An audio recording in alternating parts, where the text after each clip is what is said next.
தமிழ் என்றும் தமிழர்களுக்கும் என்றும் என்று வாழ்ந்த நம்முடைய முத்தமிழ் அறிஞர் தலைவர் கலைஞர் அவர்களுடைய நினைவுகளை போற்றக்கூடிய இந்த நிகழ்வு, அந்த நிகழ்விற்கு போராளி ஓய்வதில்லை என்ற மிக பொருத்தமான தலைப்பை நம்முடைய மாவட்ட கழகத்தின் செயலாளர், முன்னாள் அமைச்சர், சட்டமன்ற உறுப்பினர், நம்முடைய தலைவர் அண்ணன் தளபதி அவர்களால் செயல் பாபு என்று பாராட்டக்கூடிய அன்பிற்கும் மரியாதைக்கும் உரிய மாவட்ட கழக செயலாளர் சேகர் பாபு அவர்களே, இந்த கூட்டத்திற்கு தலைமையேற்றிருக்கக்கூடிய மாவட்ட இளைஞரணி துணை அமைப்பாளர் வினோத் அவர்களே, கழக மகளிர் அணியுடைய செயலாளர் ஹெலன் டேவிட்சன் அவர்களே, தொண்டரணியின் செயலாளர் நாமக்கல் ராணி அவர்களே, வணக்கத்திற்குரிய மேயர் பிரியா அவர்களே, கழக சட்டத்துறையுடைய இணை செயலாளர் ரவிச்சந்திரன் அவர்களே, நம்முடைய செய்தி தொடர்பு இணை செயலாளர் தமிழன் பிரசன்னா அவர்களே,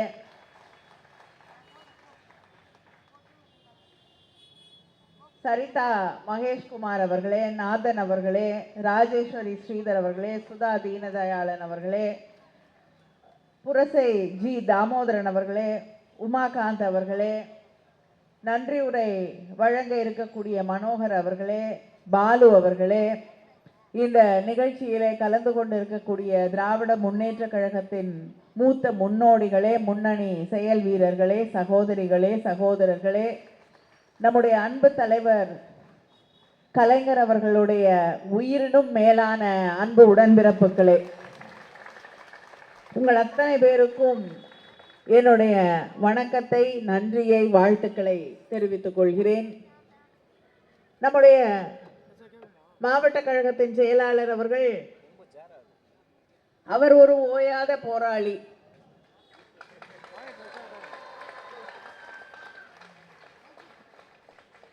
எத்தனை போராட்டங்களில் இருந்தாலும் தொடர்ந்து தன்னுடைய பணிகளை செய்யக்கூடிய ஒருவர் அவர். அவர் இந்த கூட்டத்திற்கு தலைவர் கலைஞர் அவர்களை குறிக்கக்கூடிய வகையிலே போராளி ஓய்வதில்லை என்ற தலைப்பை வைத்திருக்கிறார்கள். தலைவர் கலைஞர் அவர்களுடைய போராட்டங்கள் அவருடைய சின்ன வயதிலேயே ஆரம்பிச்சது. தன்னை நாதஸ்வரம் கற்றுக்கொள்ள வேண்டும் என்று தன் வழியிலே வந்த மரபுப்படி நாதஸ்வரத்தை கற்றுக்கணும் அப்படின்னு சொல்லி கொண்டு போய் அவரை நாதஸ்வரம் பயிற்சிக்காக கொண்டு போய் விடுகிறார்கள். அப்படி விடும்போது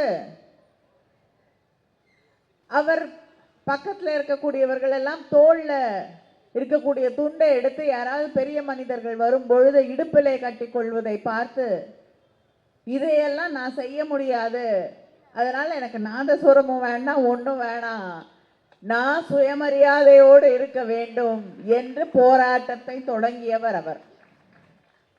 தான் பள்ளிக்கூடத்தில் போய் சேரும் பொழுது உனக்கு வகுப்பில் இடம் இல்லைன்னு சொன்ன போது, நான் தற்கொலை பண்ணிப்பேன், எனக்கு இடம் கொடுக்குறியா இல்லையா என்று தன்னுடைய போராட்டத்தை தொடர்ந்தவர். தன்னுடைய நண்பரோடு தன்னுடைய ஊர் கோயில் தெப்பக்குளத்தில் நீந்தும் பொழுது பாதி தூரம் வந்தோடனே அவருடைய நண்பராக இருந்த தென்னன் மாமா, ரொம்ப தூரம் வந்துட்டோம், இதுக்கு மேலே நீந்த முடியாது, திரும்பி போயிடலான்னு சொன்ன பொழுது, பாதி தூரம் வந்துட்டோம், திரும்பி போக வேண்டிய அவசியமில்லை, மீதி தூரத்தை அங்கே கடந்து போய் அங்கே இளைப்பாரி விட்டு வருவோம் என்று அந்த பிராயத்தில் கூட தன்னுடைய வெற்றி பயணத்தை விட்டு கொடுக்காத தலைவன் தலைவர் கலைஞர் அவர்கள்.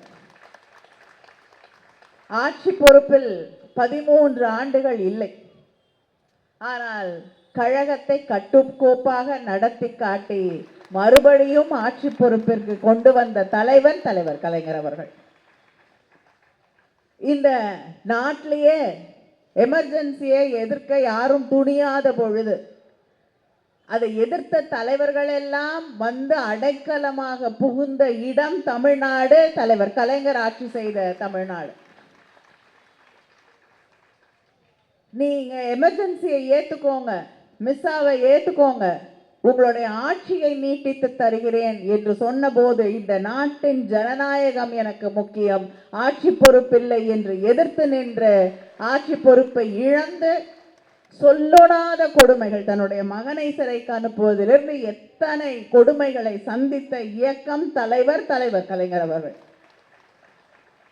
தன்னுடைய முதிர்ந்த வயதிலே ஆட்சி பொறுப்பிலே இருந்த அம்மையார் ஜெயலலிதா அவர்களால் நள்ளிரவிலே கைது செய்யப்பட்டு இந்த சென்னையுடைய எத்தனையோ பகுதிகள் போலீஸ் ஸ்டேஷன்ல இருந்து ஒவ்வொரு இடமா இழுத்துட்டு போய் கடைசியில அங்கே இருக்கக்கூடிய நீதியரசருடைய வீட்டுக்கு அழைத்து செல்லப்பட்டு அவர் கூட்டிட்டு போய் ஜிஹெச்ல ஹெல்த் செக்அப் முடிச்சுட்டு தான் நீங்க அவரை சிறைச்சாலைக்கு கொண்டு போக முடியும் என்று சொன்ன பிறகு கூட நேரடியாக சிறைச்சாலைக்கு அவரை அழைச்சிட்டு போய் அங்கிருந்து வண்டியிலிருந்து இறங்க விடல. வண்டியில காத்துட்டு இருக்காரு தலைவர் கலைஞர் அவர்கள். என்ன இறங்க சொல்லலையே, என்ன பண்ண போறாங்கன்னு. கூட இருக்கக்கூடிய ஒரு போலீஸ்காரர் அப்பொழுது சொல்லுகிறார், தயவு செய்து இறங்கிருங்கம்மா, தலைவர்கிட்ட சொல்லுங்க, ஏன்னா இங்கிருந்து நேரா வேலூருக்கு கூட்டிட்டு போறதுக்கு முயற்சி செய்து கொண்டிருக்கிறார்கள், அதனாலதான் 1 மணி நேரத்துக்கு மேல உங்களை கார்லயே உட்கார வச்சிருக்காங்கன்னு. அப்பொழுது என்ன 2ல் 1 முடிவு செய்யட்டும் என்று அந்த வயதிலும் இறங்கி அங்கே போராட்டத்திலே அமர்ந்த தலைவர் கலைஞர் அவர்கள். இதையெல்லாம் தாண்டி தான் மறைந்த போது கூட தனக்கான இடத்தை போராடி பெற்ற ஒரு தலைவன் உண்டு என்றால் அது தலைவர் கலைஞர் அவர்கள். அங்கே ராஜாஜி மண்டபத்தில் எல்லாரும் சோகத்தோடு நின்று கொண்டிருக்கிறோம். ஆனால் அதே நேரத்தில் எல்லாருடைய மனதிலும் பதட்டம். அங்கே சாரியாக வந்து கொண்டிருக்கக்கூடிய உடன்பிறப்புகள் எல்லாம் கண்ணீர் கடலிலே மிதந்து வந்து கொண்டிருக்கிறார்கள். திடீர்னு விண்ணை தொடக்கூடிய ஒரு ஆரவாரம், அத்தனை சோகமாக இருந்த அந்த முகங்களிலெல்லாம் ஒரு மலர்ச்சி. மேல இருக்கவங்களுக்கு எதுவுமே புரியல. சில நிமிடங்கள் கழித்துதான் அங்கேயும் தலைவர் கலைஞர் வெற்றி பெற்றிருக்கிறார்கள், அதைத்தான் அங்கே இருக்கக்கூடிய உடன்பிறப்புகள் கொண்டாடி கொண்டிருக்கிறார்கள் என்று புரிந்து கொள்ள முடிந்தது. அந்த தலைவனை தமிழர்களின் உரிமைகளுக்காக, தமிழ்நாட்டின் உரிமைகளுக்காக, நம்முடைய மாநிலங்களின் உரிமைகளுக்காக தன் வாழ்நாள் முழுவதும் ஒரு முறை கூட விட்டு கொடுக்காமல் போராடிய தலைவன் தான் தலைவர் கலைஞர் அவர்கள். இன்னைக்கு ஆட்சி பொறுப்பில் இருக்கக்கூடியவர்கள் காவேரியை பத்தி பேசுங்கன்னா டீலிமிட்டேஷனுக்கு கூட்டம் போடுறாங்க. நம்முடைய கழக தலைவர் அண்ணன் தளபதி அவர்கள் தொடர்ந்து மேகதாட்டுல அவங்க டேம் கட்டுறதுக்கு முயற்சி எடுத்துக்கிட்டு இருக்காங்க. அதை தடுக்க வேண்டும், அதற்கு எதிராக போராட வேண்டும், அதற்கு எதிராக தீர்மானங்கள் போட வேண்டும். அனைத்து கட்சி கூட்டத்தை, தலைவர்களுடைய கூட்டத்தை அழைத்து அந்த கூட்டத்தை நடத்துங்கள்னா கூட இருக்கவங்க வருத்தப்படுவாங்கல்ல. அவங்க ஆட்சிக்கு கூட இருக்கக்கூடிய சில இயக்கங்கள் இருக்காங்க. கர்நாடகாவில் அவங்க தான் ஆட்சியில் இருக்காங்க இல்லையா, அவங்க வருத்தப்பட்டுறக்கூடாது அப்படிங்கிறதுக்காக இன்னைக்கு தொகுதி மறுசீரமைப்பை பற்றி கூட்டம் நடத்தியிருக்காரு முதலமைச்சர். நாங்கெல்லாம் நாடாளுமன்றத்தில் தான் இருக்கோம். இதுவரைக்கும் போன முறை இந்த டீலிமிட்டேஷன் பில்லு கொண்டு வந்தப்ப இன்னைக்கு பேசிட்டு இருக்காங்கல்ல, அவங்கெல்லாம் அவங்களுடைய நிலைப்பாடு என்ன, கருத்து என்னன்னு வாயை திறக்கவே இல்லை. முதலாக அதை எதிர்த்து குரல் கொடுத்த இயக்கம் திராவிட முன்னேற்ற கழகம், தலைவர் நம்முடைய தலைவர் அண்ணன் தளபதி அவர்கள், முத்துவேல் கருணாநிதி ஸ்டாலின்.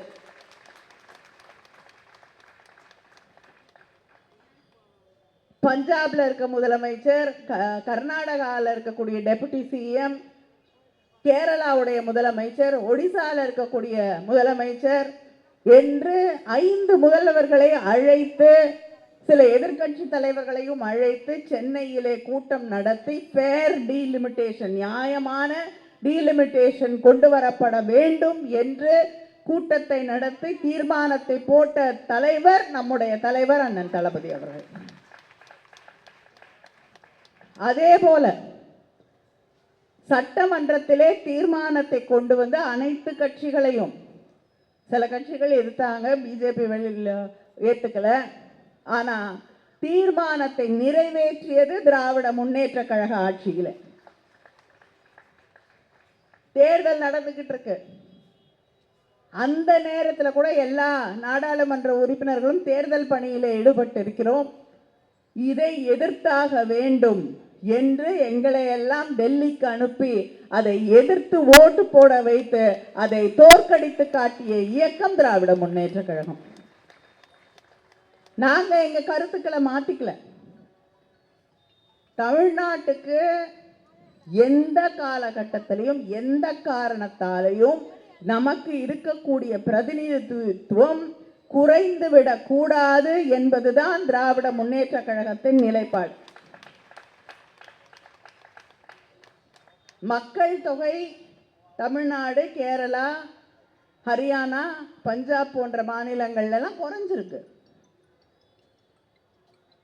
சில மாநிலங்கள்ல மக்கள் தொகை குறையவே இல்லை, அதிகமாக இருக்கு. மக்கள் தொகை அடிப்படையில் தொகுதி மறுசீரமைப்பு செய்தால் குறைந்து விடும். தமிழ்நாட்டுக்கு குறையும், ஏன்னா நம்மளுடைய மக்கள் தொகை கணக்கு குறைந்திருக்கிறது. அவங்கெல்லாம் அதிகமாக இருக்கு. ஏன்னா அங்க நம் தமிழ்நாட்டில் நம்முடைய மாநிலத்தை கல்விக்கு திராவிட இயக்க ஆட்சிகள், திராவிட முன்னேற்ற கழகம் தந்த அந்த முக்கியத்துவத்தை வேற யாரும் தரல. சுகாதாரத்துறைக்கு நாம் தந்த அந்த முக்கியத்துவத்தை வேற யாரும் தரல. மகளிர் உரிமைக்கு நாம் தந்த முக்கியத்துவத்தை, மகளிர் கல்விக்கு நாம் தந்திருக்கக்கூடிய முக்கியத்துவத்தை யாரும் கொடுக்கல. இதன் பயனாக நமக்கு மக்கள் தொகை குறைஞ்சிருக்கு, அங்க கிடையாது. அதனால நம்ம ஒரு நல்லது செஞ்சிருக்கோம், அதுக்காக நம்ம பழிவாங்கப்படக்கூடாது என்று இந்த நிலைப்பாட்டை நாம் எடுத்தோம். எல்லாருக்கும் அதிகரித்தால் நம்முடைய அந்த பெர்சன்டேஜ் மொத்தத்தில் இருக்கக்கூடியதுல நம்முடைய சதவிகிதம் 7.18 இருக்கு. அது எந்த காலகட்டத்திலும் குறைந்து விடக்கூடாது என்பதிலே நாம் தெளிவாக இருந்தோம். இதுதான் நம்முடைய நிலைப்பாடு, மாறாத நிலைப்பாடு. இன்னைக்கும் மாற மாட்டோம், நாளைக்கும் மாற மாட்டோம். யாராலையும் எங்களை மாற்ற முடியாது. ஆனா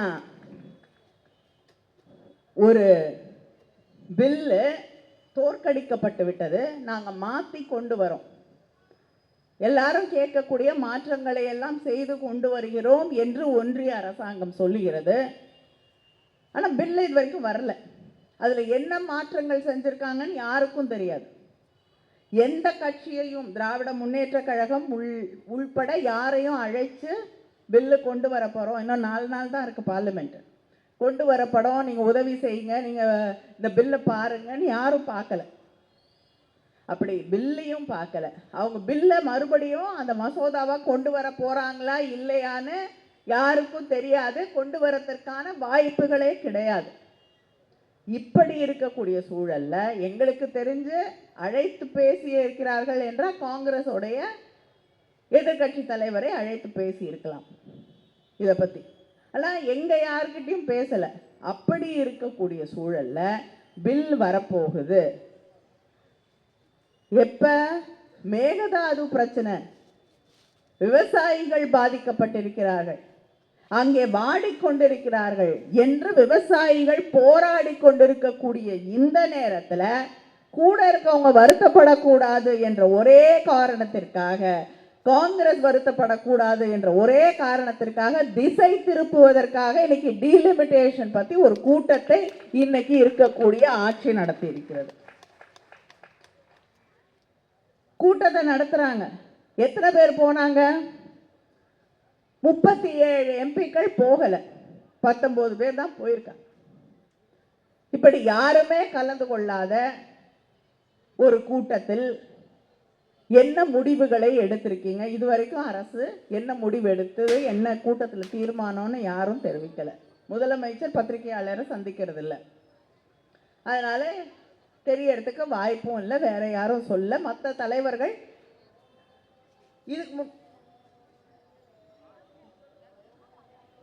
இதுக்கு முன்னாடி கூட்டத்தில் இதே தலைவர்கள் தான் கலந்து கொண்டார்கள். ஏன் நம்முடைய தலைவர் நடத்தின கூட்டத்தில் தாவேக்கால இருந்தும் வந்து இன்னைக்கு அமைச்சராக இருக்கக்கூடிய ஆனந்த் அவர்கள் கலந்து கொண்டிருக்கிறார், கையெழுத்து போட்டு போயிருக்காரு அந்த தீர்மானத்தில். ஆனா அன்னைக்கு இருந்ததுக்கும் இன்னைக்கும் என்ன வித்தியாசம்? ஒன்றும் இல்லை, புது பில்லே வரல. எதை நீங்க பேசுறீங்க? திசை திருப்புவதற்கான முயற்சியை தவிர, மக்களை ஏமாற்றுவதற்கான முயற்சியை தவிர வேற எதுவும் கிடையாது. ஏமாத்துறது அது நல்லா பண்ணுவாங்க, நமக்கு தெரியும். ஏன்னா 20,000 ரூபாய் கொடுக்குறேன்னாங்க. மீன்பிடி காலத்தில் தடை செய்யப்பட்டிருக்கக்கூடிய அந்த காலத்தில் நம்முடைய மீனவ மக்களுக்கு 20,000 ரூபாய் தேர்தல் வாக்குறுதியில் சொன்னது 20,000 ரூபாய். திராவிட முன்னேற்ற கழக ஆட்சியிலே 6,000 இருந்ததை நம்முடைய அண்ணன் தளபதி அவர்கள் உயர்த்தி 8,000 ஆக்கினார். ஜியோ போட்டாச்சு. ஆனா பட்ஜெட்ல படிக்கிறாங்க 7,000 ரூபாயாக நாங்க தருவோம்னு. நாங்க கொடுத்ததுல இருந்து 1,000 ரூபாய் குறைக்கிறதுக்கு அவங்களுக்கு ஓட்டு போட்டாங்க.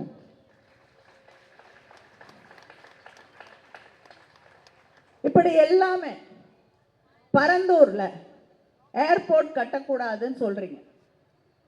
இந்த ஆட்சியில பரந்தூர்ல ஏர்போர்ட் கிடையாதுன்ட்டீங்க. இப்ப எதுக்காக இங்க இருந்து மெட்ரோ ட்ரெயின் அங்க போகுது?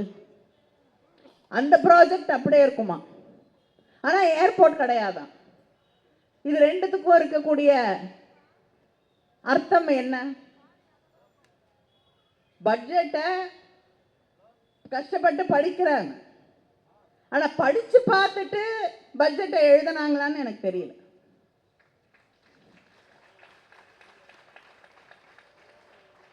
ஒரு பட்ஜெட்ல எல்லாமே பேர் மாத்திரத்துக்கான ஒரு பட்ஜெட்டை முதல் முறையாக அரங்கேற்றி இருப்பது இதுதான். தலைவர் கலைஞருடைய பேரை எடுக்கணும். நீங்க முதலமைச்சர் ஆயிட்டீங்கன்னு உங்களுக்கே நம்பிக்கை இல்லைன்னா நாங்க என்ன பண்ண முடியும்? முதல்வர் படைப்பகம்னு வைக்கிறோம். அது எந்த முதலமைச்சராக இருந்தாலும் முதலமைச்சரை குறிக்கும் இல்லையா? நீங்க ஏன் முதல்வர்னா முத்துவேல் கருணாநிதி ஸ்டாலின் நினைச்சுக்கிறீங்க? நாங்க சொல்லலையே. அவரே என்ன சொல்லி வச்சாரு? அவர் ஆட்சியில் இருந்த பொழுது என் பேரை வைக்காதீங்க, முதல்வர்னு வச்சா பரவாயில்ல, நான் முதல்வன் திட்டம், அந்த பிள்ளைகளுக்காக தன்னை முதல்வனாக அந்த பிள்ளைகள் நினைத்துக் கொள்ள வேண்டும் என்பதற்காக வைத்த பெயர். அந்த முதல்வன் பேர் வந்தாலே உங்களுக்கு அவர் ஞாபகம் வந்தா நாங்க என்ன பண்ண முடியும்? இப்படி எதை இப்ப கூட சொல்றாங்க, பேப்பர் படிக்க சொல்றாங்க, பேப்பர் படிக்கலையான்னு கேட்குறாங்க. உங்களுக்கு அந்த விவசாயிகள் படக்கூடிய பாடு என்ன என்று புரிந்தால், குருவை அங்கே பொய்த்து விட்ட நிலையிலே, நாங்க சொல்லல, உங்களோடு கூட்டணியிலே இருக்கக்கூடிய கம்யூனிஸ்ட் இயக்கத்தை சார்ந்த தலைவர் திரு முத்தரசன் அவர்கள் சொல்லுவது, அதையாவது கேளுங்க. நீங்க கொடுக்குறேன்னு சொன்ன நிதிய பணத்தை தான் கொடுத்துருக்கீங்களே தவிர அவங்களுக்கு குருவை பொய்த்ததற்கு தர வேண்டிய தொகை இழப்பீடு தரவில்லை என்பதை புரிந்து கொள்ளுங்கள். அது பத்திரிகையை பார்த்தா வராது. ரெண்டுக்கும் என்ன வித்தியாசம் தெரிஞ்சாதான் வரும். அதனால கிண்டல் பண்ணுகிறேன் என்று எது ஆட்சியிலே நாம் பொறுப்பிலே இருக்கிறோம் என்பதை புரிந்து கொண்டு பொறுப்போடு பேச வேண்டும் என்பதை நீங்கள் புரிந்து கொள்ள வேண்டும்.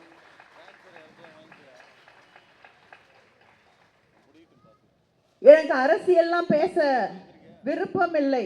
அதனால காவேரியில 69ல் யார் இருந்தாங்கன்னா பேச விருப்பம் இல்லை அப்படிங்கிறீங்க.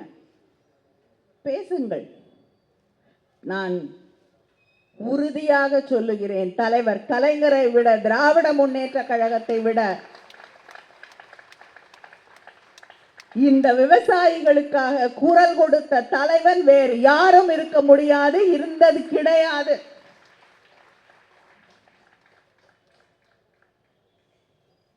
ஒரு கூட்டத்தை போட்டு எல்லா அனைத்து கட்சி கூட்டத்தை போடுவதற்கு மனதில்லை, தைரியம் இல்லை. நீங்க தலைவர் கலைஞர் அவர்களை கேள்வி கேட்பதற்கு உங்களுக்கு தகுதி இல்லை என்பதை நீங்கள் புரிந்து கொள்ள வேண்டும். மக்கள் கொஞ்சம் கொஞ்சமா தெளிவடைய ஆரம்பிச்சிருக்காங்க. நிறைய பேர் அப்படியே எல்லாம் மாறிடும், மாற்றம் எல்லாம் மாறிவிடும் என்று நினைத்து கொண்டு வாக்களித்தவர்கள் இன்னைக்கு மாற்றத்தை பார்த்து விட்டார்கள். தாங்க காலடிக்கு கீழே இருக்கக்கூடிய அந்த கம்பெனியை கூட இழுத்துட்டு போறாங்க அப்படிங்கிறத இன்னைக்கு தான் அவங்க புரிஞ்சுக்கிட்டு இருக்காங்க. அரசு ஊழியர்களாக இருக்கட்டும், விவசாயிகளாக இருக்கட்டும், அத்தனை பேரும் சொல்றாங்க, விவசாயிகளுடைய கடனெல்லாம் நாங்கள் தள்ளுபடி பண்ணோம், ஆனால் அவங்க அறிவிக்கவே இல்லைன்னு. இப்பொழுது கேட்டால் ஏன் தள்ளுபடி பண்ணேன்னு கேட்டால் ரிசர்வ் பேங்க் ஏற்றுக்கலன்னாங்க. மேனிஃபெஸ்டோ கமிட்டியில் நான் இருந்தேன். எங்களுடைய முதலமைச்சர், அன்று முதலமைச்சராக இருந்த அண்ணன் தளபதி அவர்கள் எங்களுக்கு இட்ட கட்டளை என்னன்னா, எதை செய்ய முடியுமோ அதை மட்டுமே அங்கே தேர்தல் அறிக்கையிலே நீங்கள் எழுத வேண்டும். செய்ய முடியாததை வாக்குறுதியாக தரக்கூடாது என்பதுதான் எங்களுக்கு இட்ட ஆணை, கட்டளை. அன்னைக்கும் ரிசர்வ் பேங்க் இதை பண்ண முடியாதுன்னு சொல்லியிருந்தாங்க. ஆனா நாங்கள் மக்களை ஏமாற்ற விரும்பவில்லை. அதை கூட தெரிந்து கொண்டு அங்கே மக்களை ஏமாற்றி இன்று ஆட்சி பொறுப்பிலே அமர்ந்து கொண்டு அந்த விவசாயிகளின் கண்ணீரிலே தத்தளித்து கொண்டிருக்கக்கூடிய நிலையை உருவாக்கி இருக்கக்கூடியவர்கள் யார் என்பதை இன்று விவசாயிகள் புரிந்து கொண்டிருக்கிறார்கள். அந்த புரிதல் தமிழ்நாட்டிலே விரைவிலே இன்னொரு மாற்றத்தை, மக்களுக்கான மாற்றத்தை கொண்டு வரும். நன்றி, வணக்கம்.